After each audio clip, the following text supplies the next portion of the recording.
The proposal for 125 peso across-the-board wage hike is moving a step forward. The Labor Department orders the tripartite wages and productivity boards to study the proposal. This includes getting comments and counter-proposals from workers and employers groups.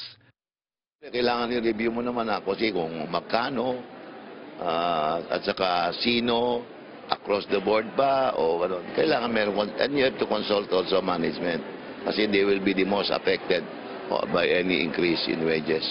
Labor Undersecretary Joel Maglungsod is optimistic the proposal will be put into law.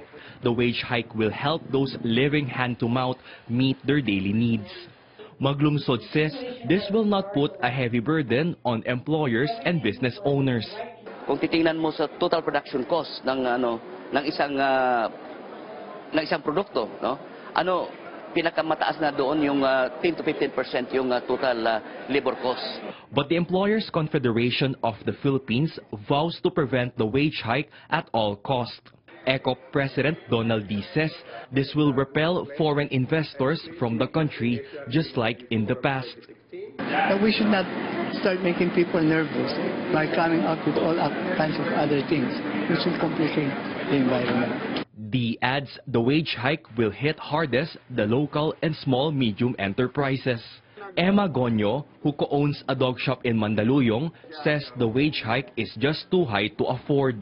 Kagaya sa ganitong business, may mga araw naman pong malakas at saka may mga araw pong mahina. D says the Duterte government should instead focus on creating jobs and lowering business costs. The Labor Department is open for a compromise on the amount of the wage hike. What's important is that there should be a wage adjustment. Rex Remitio, CNN Philippines.